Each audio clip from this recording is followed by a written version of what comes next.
dengan share, subscribe, like, dan komen. Assalamualaikum warahmatullahi wabarakatuh. Waalaikumsalam. Al-Mukarram Ustaz, bagaimana hukumnya bila investasi digital koin? Lebih spesifiknya lagi adalah cash.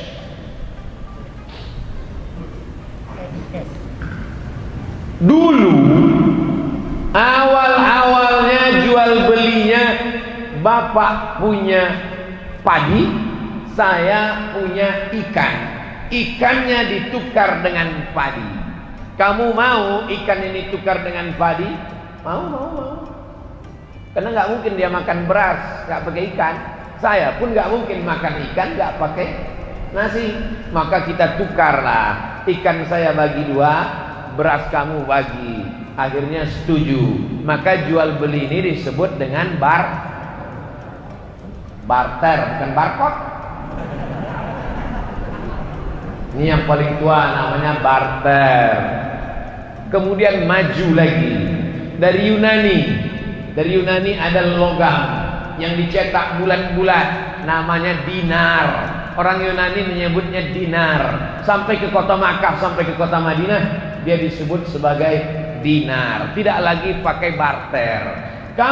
Saya punya dinar, saya bisa beli apapun dengan dinar ini. Bisa beli tanah, bisa beli onta, bisa beli gandum, pakai dinar. 1 dinar itu 4,25 gram emas. Meningkat dari barter menjadi dinar dan dirham. Meningkat yang ketiga tidak lagi pakai dinar. Dinar tidak bisa lagi dibawa, karena kalau sampai saya bawa dinar sekarang, bisa dikejar maling. Wah, itu ada dinar. Pakai cincin emas saja sedang dirampok orang. Bukan diambil emasnya, sama jari-jarinya dia potong. Barter, di atas barter dinar, di atas dinar. Ini yang ketiga, keluarlah apa yang disebut dengan uang kertas. Uang kertas dicetak oleh negara supaya emas tidak berkeliaran di jalan. Di Indonesia ada berapa emas? Misal 1 ton. 1 ton emas dikeluarkan kertas senilai 1 ton. Negara hanya boleh mencetak kertas sebanyak emas di negara itu. Jadi kalau di negara itu emasnya cuma 50 kilo, maka boleh dicetak uang kertas senilai 50 kilo. Jadi di seluruh dunia ini yang paling banyak boleh dicetak kertas adalah di Pulau Jawa, karena disitulah emas yang paling banyak.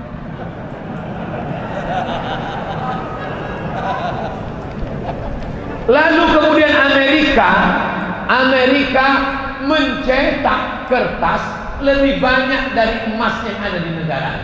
Ini yang pertama kali melanggar di dunia ini, Amerika. Dia cetak kertas, ternyata nilai emasnya tidak sebanyak itu. Di Amerika itu emas tidak terlalu banyak. Kenapa sekarang emas paling banyak di Amerika? Bukan dari tanah Amerika. Emas itu dibawa dari Papua, karena dia punya perusahaan di Papua. Dia sedot emas itu dia bawa. Lalu kemudian Amerika melanggar itu. Dia cetak kertas banyak-banyak, emasnya tidak sesuai dengan itu. Tapi karena dia punya kekuasaan, dia menguasai dunia, akhirnya boleh negara mencetak uang kertas walaupun tidak senilai dengan emas yang ada di situ. Sudah 3. Barter, dirham, dinar, kertas. Sekarang puncaknya yang keempat. Ini yang disebut dengan duit digital money. Produknya banyak, macam-macam, sama dengan uang kertas. Namanya uang kertas, tapi ada rial, ada ringgit, ada rupiah. Nah sekarang yang keempat ini digital money crypto. Jadi macam-macam dia. Duitnya nggak ada. Kalau kertas tadi masih ada kertasnya. Ini kertas. Yang ini digital money. Uangnya tuh di alam goib, nggak ada, tapi dia punya. Adanya cuma di handphone, cuma di laptop, disimpan di suatu tempat.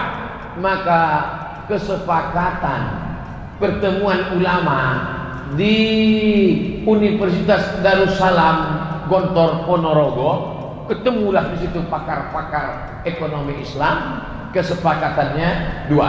Yang pertama, sebagai alat tukar bisa.